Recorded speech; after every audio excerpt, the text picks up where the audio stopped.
Wanted આરોપી? સુરત શહેર police commissioner Anupamsinh Gehlot સાહેબના માર્ગદર્શન હેઠળ સમગ્ર સુરતમાં ગેરકાયદેસર જે પણ પ્રવૃત્તિ કરતા હોય તમામ ઇસમો ઉપર વોચ રાખવામાં આવી રહી છે અને ક્રાઇમ બ્રાન્ચની જે એન્ટી ઓર્ગેનાઇઝ સ્ક્વોડ છે એના પોલીસ ઇન્સ્પેક્ટર સબ ઇન્સ્પેક્ટરને એક ચોક્કસ બાતમી એ હકીકત આધારે એક આરોપી જેનું નામ આનંદસિંહ ઉર્ફે સોલેસિંહ ઉર્ફે સચિનસિંહ અશોકસિંહ ઠાકુર, આ વ્યક્તિ પોતે જોનપુરનો છે, એની ધરપકડ કરવામાં આવી છે.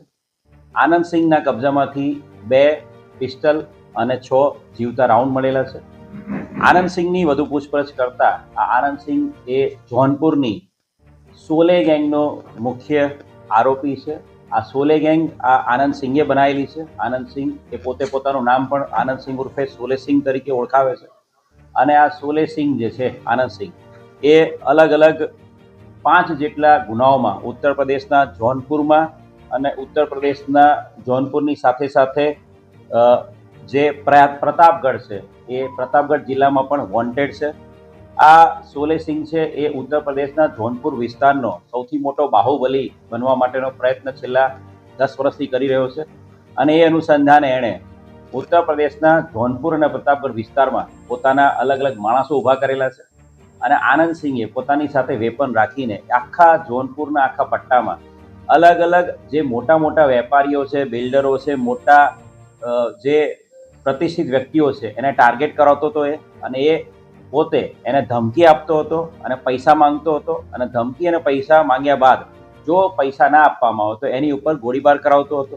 ઉત્તર પ્રદેશના પ્રતાપગઢમાં એણે પોતે એ જે એના મિત્ર છે નીતેશ તિવારી, એના ભાઈ પર જ્યારે હુમલો થયો હતો ત્યારે 2025માં એણે પોતે સોનુ ઉપાધ્યાયની ઉપર ફાયરિંગ કરાવ્યું હતું અને એની પર 3 રાઉન્ડ ફાયર કરેલા હતા.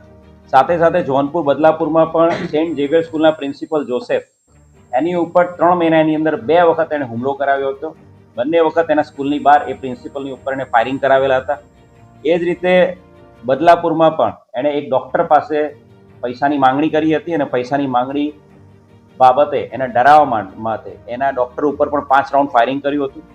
એની સાથે સાથે બક્સાની અંદર એક બેંક મેનેજર પાસે 2 લાખ રૂપિયાની માંગણી કરી હતી અને બેંક મેનેજર ઉપર પણ એણે ધમકી આપેલી હતી અને એને મારી નાખવાની, જાનથી મારી નાખવાની ધમકી આપી હતી. કુલ 5 જેટલા ગુનાઓમાં, જેમાંથી 4 અટેમ્પ્ટ ટુ મર્ડર છે અને 1 ધમકીનો ગુનો છે, એવા 5 જેટલા ગુનાઓમાં છેલ્લા લાંબા સમયથી આનંદસિંહ ઉર્ફે સોલેસિંહ, જે સોલે ગેંગનો મુખ્ય સૂત્રધાર છે, એ વોન્ટેડ હતો અને એને પકડવા માટે અત્યાર સુધીમાં ઉત્તર પ્રદેશની પોલીસ પણ સુરતમાં 2-3 વખત મહેનત કરી ચૂકેલી છે. પરંતુ છેલ્લા ઘણા સમયથી ડીસીપી ક્રાઇમ બ્રાન્ચ રોઝિયા સાહેબના માર્ગદર્શન હેઠળ સમગ્ર ક્રાઇમ બ્રાન્ચની ટીમ આની અંદર એક્ટિવ હતી અને ચોક્કસ ટેકનિકલ ઇન્ટેલિજન્સ અને હ્યુમન ઇન્ટેલિજન્સ આધારે પલસાણા ખાતેથી આરોપીને પકડી પાડવામાં આવ્યો છે. આરોપીના ગુનાહિત ઇતિહાસની વાત કરીએ તો આરોપી વિરુદ્ધમાં 2018માં મર્ડરનો પણ એક ગુનો દાખલ થયેલો છે અને એની સાથે સાથે એની વિરુદ્ધમાં આર્મ્સ એક્ટના ગુનાઓ પણ ત્યાં જોનપુર અને બક્સામાં દાખલ થયેલા છે.